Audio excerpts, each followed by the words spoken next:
Hi, Margaret here from Botany Bay Imports. We started GroomApedia, which is part of our educational hub. Today, we introduce GroomApedia Talk. We plan to interview many groomers worldwide. Today, we start with Helen Forester. Hi, Helen. Hi, Marg. Hope you're well. I'm very well, thank you. Very well indeed. Excited for today or for our little chat this morning. That's great. I think we should let's get started, eh? Let's kick this Yeah, off. yes, definitely. Yes, Okay. fire away. Okay, just wondering if you can tell us a little bit about yourself. Like, who are you? Okay, Helen Forester, Perth, Western Australia.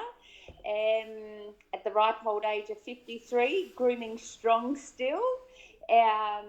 I have been grooming now. I started up my business in the year 2000, but I started out mobile hydrobathing for a good few years with a successful little business, and then I moved down to the area of Rockingham, which is down on the coast, a little bit south of Perth, and then I set up a home-based salon, which is now called Canine Style, which offers dog grooming and groomer training. So I've been down here now for nearly 11 years, and that's where Wow. I'm at today, and in my little happy place. That's lovely. Yeah. Um, I was just wondering if you can tell me, what did you want to be when you were a kid? Oh, okay. Um, well, I either wanted to own my very own lolly shop or my very own pet shop. So I'm kind of on the right path there still. So I've got my very own grooming salon now, Yeah. which is just great. And so that'll come to fruition. And I have to say, I still have a bit of a sweet tooth, and one day I might have that lolly shop on the side. We'll keep sending you some lollies. Yes, please keep them coming. Keep them coming. um, Yeah. just a little bit about yourself, like history wise. What did you do previously to grooming? Okay. So I when I left school, I was a vet nursing, so I went straight into vet nursing after doing work experience in vets. Yeah. So I nursed for many years, and after nursing for like a good 10 years, I decided I wanted to go off and do some travelling. So I took off to Europe for a while, came back and done a bit more nursing again. And then that nursing, then led me into grooming because there was a bit of a demand for it, in our areas at that time, and there was a shortage of groomers. But I always enjoyed, I'd always enjoyed playing with the clippers and grooming up the animals and the pets and pre-clipping them for surgery and things like that. So it's kind of like something that, I always enjoyed to do. So that's what led me into the grooming. But, amongst all that, I've done like multitude of other little things and that, but working with animals had always been my main priority in life, as well as like working in bars and hotels while doing the travelling side. But that's what led me to it. Yeah. So my vet put me onto a training course, or like a quick 1 week intense grooming course at Bentley Place, and that's where it all started off from there on. I can't tell you what year that was. I think it was 2000. I started my mobile business, so it was just a year or two before that when I'd done a little course, and it was that's where it all started from there. What led me into it. Oh, perfect. So obviously that's what's made you start your business. So, what made you change from mobile to home? Oh, there was no, like, I love mobile, and I would still be mobile now. Like, if I had the setups that are getting around now, some of the vehicles that the girls and the guys are getting around in are just fabulous, But I think I just come to the end of my time of doing it for the setup that I was working from, Yeah. and I just had a really nice. It was Yeah, I just think I wanted that change from it. I was starting to find that like um, my body's in great condition because I keep it really well and keep myself well and healthy. But I was just starting to find I was starting to have a few little wrist issues, and like just unloading, uploading my equipment all the time, and my hydro bath and so on. So that was kind of like a little bit of a turning point for me. And then when I come and settled down south of the river, down by the coast, I just had the option of just setting up a really nice little salon from home and setting it up nicely. And so that was the turning point for me. But yeah, and I loved it, and I enjoyed my mobile times. But now I'm really happy with where I am and where I'm at now. That's good. So that's perfect. Mobile's great. It's a great way to start. Yeah. Start off mobile. Yeah. Build your customers that way, and then get them to come to home. That's perfect. Yeah, I got them more than happy to. You know, good customers will always travel for you anyway. But I started off with a total whole new base down here because when I was mobile, I was up in a totally different area. Yeah. But then when I came down here, I started off afresh, which was really nice as well. You know, that's a good challenge. Yeah. You know, and it doesn't take long. Slowly build it up to where you want to get it to be. Yeah. How did you find networking with other groomers?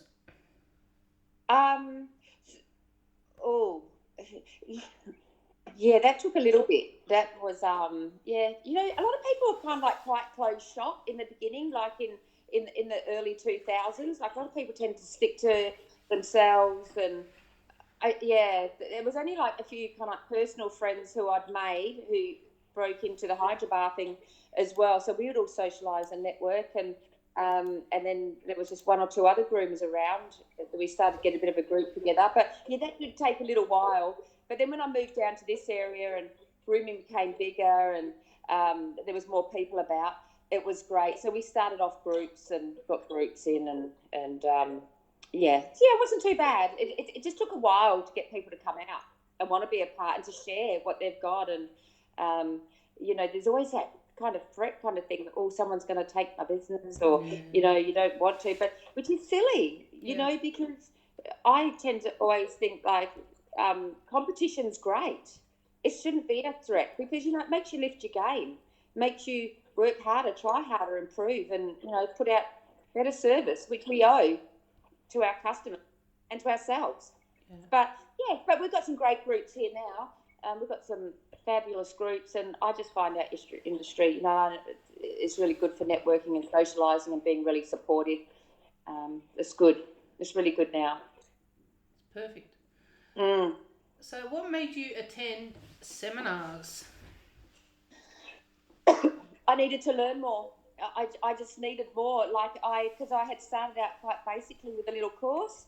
And see, over here in WA, Mark, we're really quite isolated from what you all have over there on the East Coast. Yeah. And I ended up going into the TAFE system to teach in a short story. Like I just got thrown into it. I have no teaching background whatsoever.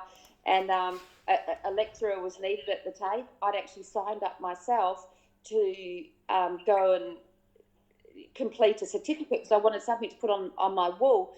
And before that semester started, I was called in and asked if I would actually deliver that course. You know, wow, which was pretty scary. But with heaps of help from my head of animal studies and a few other lecturers and all the admin girls, I got through it. And I was at TAFE for 4 years teaching there. But in that first semester, I just thought I need to know more. And then I started reaching out to some other lecturers over east, and then I found Pyre, and I heard about all what they were running and their, you know, Osgroom, Pet Expo and all that. So I come over there, and I think I started at the TAFE. 2008 was my first seminar in Melbourne, and I was just so blown away with what you've had over there, the seminars and the grooming competitions, and I hadn't seen any of that. And so 2008, when I first started my first seminars, and I come over twice a year, every year from then on, just to learn and to grab, and then to bring it back over here to WA so I could teach the students everything that I'll learn over there. I'll bring it back over here and share it and put it into everyone over here. And it's been the best thing. The best thing. Seminars are great. That's perfect. So what are some of your achievements? Okay. I have, some of my achievements would be a few of my wins, I suppose. I've had quite a few nice wins over the years. To my very first one, which would have been 2011 when I first competed, and I'm pretty sure that was a pet expo. I was encouraged to have a go after watching everybody else and some good support from all the industry girls over there. I had my first little competition and I came third with a little Lakeland Terrier, a little clipped Lakeland Terrier. So that was like one of my first biggest achievements within the grooming industry and within the grooming world, that is. And then I've gone on to quite a few little wins after that, and some nice big ones over here, taking out state winner 2 years in a row. I think that was 2016 and 2017, so I got a nice little back-to-back. And other multiple wins over here, which has been great. I completed my Masters in 2017 through International Grooming Company. That was quite an achievement for me. And, and I just think operating and running successful businesses which have got me through and supported my life, and I think they're quite big achievements for myself as well. So lots of wins. Having a successful business, I'd say that'd be some of my biggest achievements, and being content in life. So pretty happy with that. That's perfect. You've had some great experiences in that grooming ring. Yeah. Yes, we have had many great experiences in this grooming room. Lots of good times. Yes. It kind of turns into a bar at the end of the day, this little salon does. So do you cover any breeds in particular? I can't say I'm breed specific. I will groom anything and everything. So anything that comes through my doors, I will groom. I like my mixed breeds. Look, I loved grooming my terriers. I really enjoy my hand stripping of dogs. I like doing, I enjoy grooming the gun dogs. I love my curly coats. I love the drop coat. And I love the mixed breeds. So yeah, I can't say I'm breed specific. I just really enjoy dogs that are really compliant and enjoy being up on the table. That's always a bonus for me. Yeah. Yeah, so yeah, all sorts. I give anything a go. I always get excited when a new breed comes through the door, something that I haven't groomed before. That's always pretty exciting. So what risks have you made as a groomer? Oh, what risks have I made as a groomer? Oh, that's a bit of a tough one. But hey, I'm not sure how to answer that one. But, the only thing I can really come up with there is, I think that, we're dealing with live animals all the time, so that could be my only thing that I can come up with as a risk. We always have to be careful. We're blessed to be, able to do what we do and be left with people's pets. These pets are people's babies in a lot of cases to a lot of people. So just handling them well, looking after them, giving them the best care we can, treating them the best, and, looking after them well while they're in our care, making sure they're safe to go home with their owners at the end of the day. That's the only thing I can come up with there, Mark. Oh, perfect. Yeah. Any other success stories you want to share with us? Or no, I just mentioning my wins and my, my certificates that I've achieved with my certs and master grooming and certificates. No, I don't think so. Okay. Being a part of Botany Bay Imports and you guys is a bit of an achievement for myself as well, which I'm pretty proud of as well, I have to say. We're so delighted to have you on our team. Thank you. Oh, yeah. Hey, that would be one of my great achievements. That's right. Just reminded me, yes. That's the top of the ladder for me, that one. Winning the team event at Master Groom, that's yes. An important one. Yes, absolutely, first and foremost. And that's right across my salon wall, that picture. That's right. Yeah, simply the best. Yes. So who is your worldwide mentor? There's so many people who I would follow and look at and admire worldwide.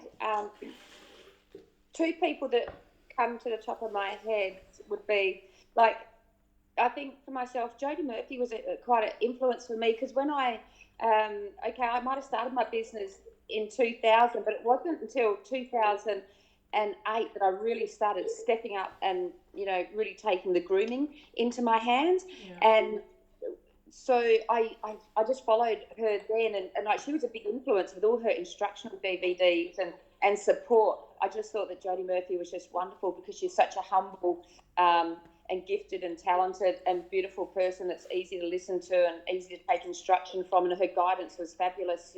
So I'd have to give a lot of thanks to Jodie Murphy for a lot of her input for me over the years to get me to where I am.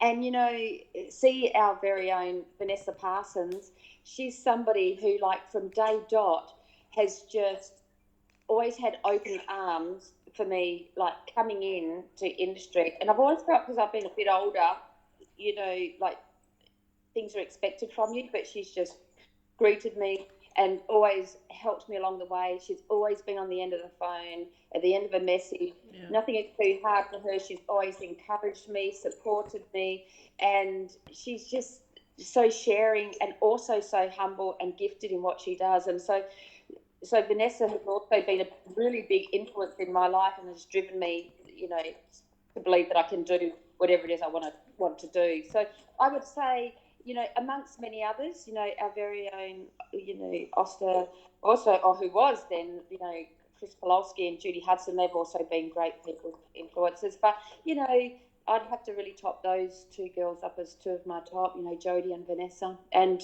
along, multitudes of others as well. Like, Australia's got so many great groomers who I've followed.